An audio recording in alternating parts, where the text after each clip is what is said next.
एक दिन अर्जुन अपने घर पर बैठा था, तभी पुष्पा वहां आई। कुमुद कहाँ है? आज मैं सुबह से लेकर शाम तक उसका इंतजार करती रही, वो हवेली नहीं आई। ये सुनकर अर्जुन चौंक गया। क्या बात कर रही हो? वो तो मुझे ये कहकर गई थी कि वो तुम्हारी हवेली जा रही है। नहीं अर्जुन, वो हमारी हवेली नहीं आई। अर्जुन के चेहरे पर चिंता की लकीरें उभर आईं। एक काम करो, तुम हवेली जाओ। कहीं ऐसा तो नहीं कि वो मुझे तलाशने के लिए जंगल चली गई हो। इतना कहकर अर्जुन तुरंत घर से बाहर निकला। उस दिन अर्जुन और पुष्पा ने जंगल में बहुत खोजा, लेकिन कुमुद कहीं नहीं मिली। थककर अर्जुन अपने घर वापस आ गया। समय बीतता गया, लेकिन कुमुद फिर कभी नहीं मिली। अर्जुन की आंखों से आंसू बहने लगे। और उस दिन के बाद से मेरी बहन मुझे नहीं मिली। अगर पुष्पा नहीं होती तो मैं टूट कर बिखर जाता। तुम्हारी बहुत दुख भरी कहानी है। अब मेरी बात ध्यान से सुनो। आज सुबह मैंने एक बूढ़े व्यक्ति और एक सुंदर लड़की को जंगल में जाते हुए देखा था। वो बूढ़ा व्यक्ति उस लड़की को पुष्पा कहकर बुला रहा था। ये सुनकर अर्जुन चौंक गया। तो फिर बताओ तुमने उन्हें कहाँ जाते देखा? बताओ मुझे। यही तो बड़ी विचित्र बात है। मैंने उन्हें पत्थरों की नगरी में जाते हुए देखा। पत्थरों की नगरी? हाँ, इसके बारे में तो मैंने सुना था, लेकिन क्या सच में ऐसी कोई नगरी है? हाँ, वो नगरी वास्तव में मौजूद है और मैं जानती हूँ कि वो कहाँ है। तो ठीक है, मुझे वहां तुरंत ले चलो। चलो। बकरी अर्जुन को घने जंगल के अंदर ले जाने लगी। कुछ देर बाद अर्जुन एक ऐसे नगर में पहुंचा जहां हर ओर पत्थर की बनी हुई आकृतियां खड़ी थीं। वो सब इंसान थे जो अब पत्थर बन चुके थे। अर्जुन ये दृश्य देखकर चौंक गया। तभी उसकी नजर एक साधु पर पड़ी जो पत्थर की प्रतिमा बना हुआ था। ये तो कोई बहुत बड़ा साधु लगता है। ये भी पत्थर का बना हुआ है। तभी अर्जुन के कानों में मंदिर की घंटी की आवाज आई। उसने देखा कि दूर एक विशाल मंदिर बना हुआ है और आवाज वहीं से आ रही है। तुम्हारी पुष्पा और वो बूढ़ा व्यक्ति जो शायद तुम्हारे गांव का जमींदार है, मैं उन्हें इसी मंदिर में जाते हुए देख चुकी हूँ। चलो वहां चलते हैं।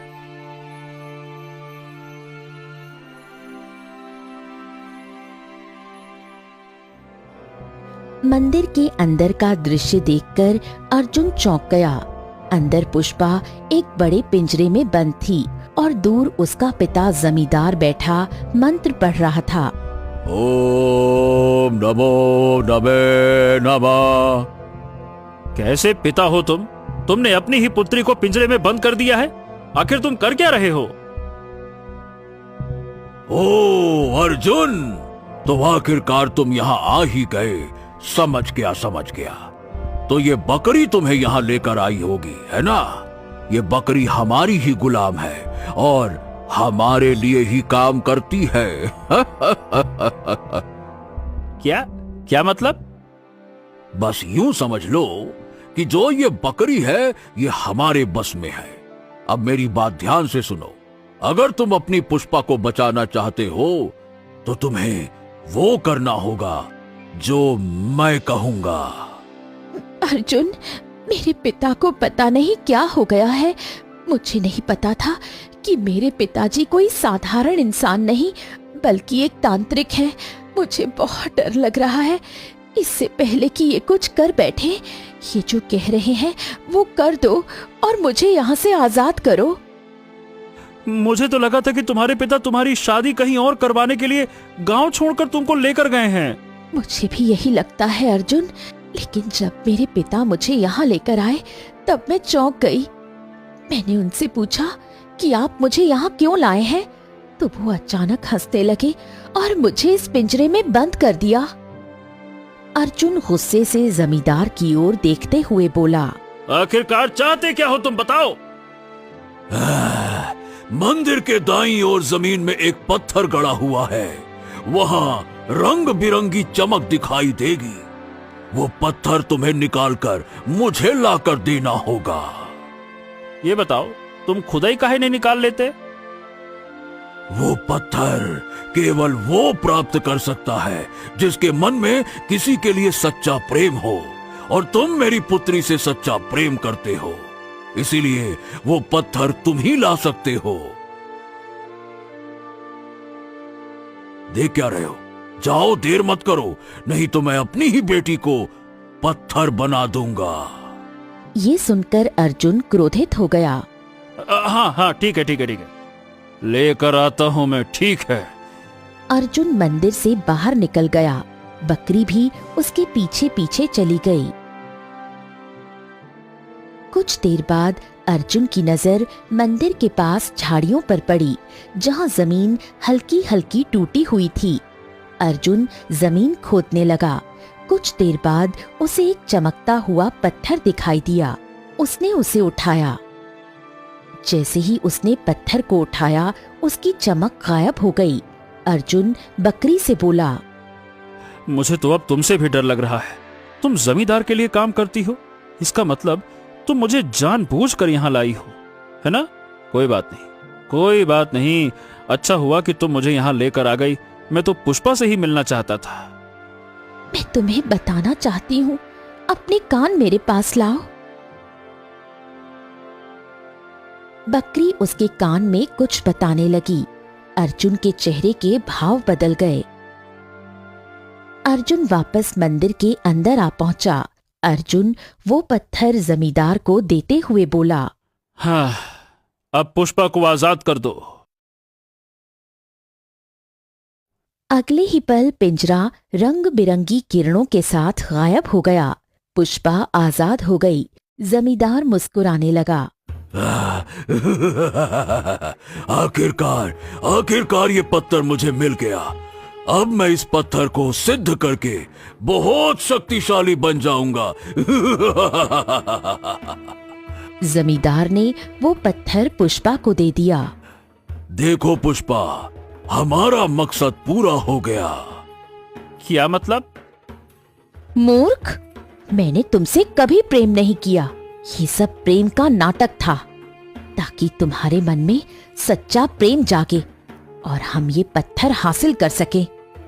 जानते हो इस पत्थर की खासियत क्या है?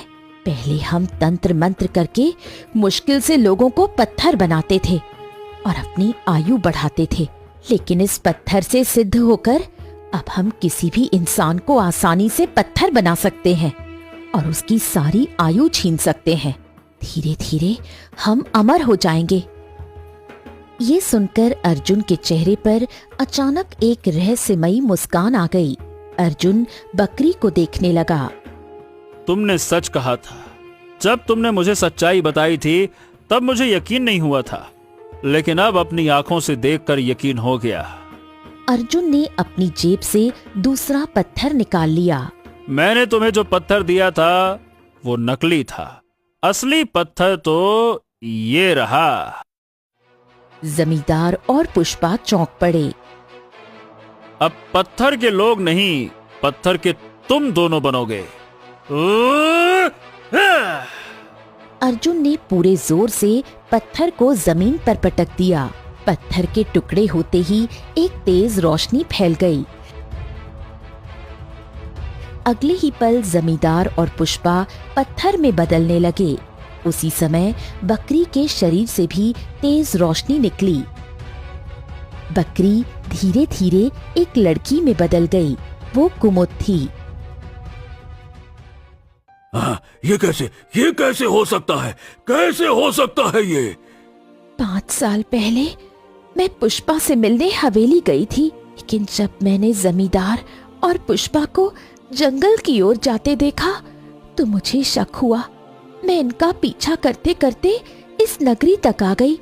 मैंने यहाँ इन्हें काली विद्या करते हुए देख लिया और जब इन लोगों ने मुझे देख लिया तो अपने भेद को छुपाने के लिए इन्होंने मुझे बकरी में बदल दिया। हाँ, ये सच है, लेकिन हमने तुम्हें अपने वश में कर लिया था ताकि तू हमेशा हमारी बात माने। फिर तेरा वशीकरण कैसे टूटा? तुम्हारा वशीकरण एक साधु ने तोड़ा। मैं जंगल में भटक रही थी, तभी एक दिन वो साधु वहां आया। उसने मुझे देखा और समझ गया कि मैं इंसान हूँ। उसने अपनी शक्ति से मेरा वशीकरण तोड़ दिया। लेकिन तुम्हारा काला जादू इतना खतरनाक था कि वो खुद पत्थर बन गया। इस नगर में जो भी साधु की मूर्ति है वो तुम्हारे जादू से नहीं बल्कि अपनी मर्जी से बना ताकि मुझे मुक्त कर सके। मैं अब तक वशीकरण में होने का नाटक कर रही थी। अगले ही पल जमींदार और पुष्पा पूरी तरह पत्थर बन गए। एक तेज धमाका हुआ। पूरे नगर में जितने भी लोग पत्थर बने थे वो अपने असली रूप में वापस आ गए। अर्जुन और कुमुद मंदिर के बाहर आ गए। बाहर वही साधु खड़ा मुस्कुरा रहा था। इसीलिए मैंने तुम्हारा वशीकरण समाप्त कर दिया था। मुझे विश्वास था कि इन पापियों का अंत एक दिन तुम्हारे हाथों ही होगा। अब तुम दोनों अपने घर जा सकते हो। अर्जुन अपनी बहन कुमुद को लेकर अपने घर की ओर निकल गया। जिसे अर्जुन अपनी प्रेमिका समझता रहा वही सबसे बड़ी धोखेबाज निकली, और जिसे वो एक रहस्यमयी बकरी समझता रहा वही उसकी खोई हुई बहन निकली।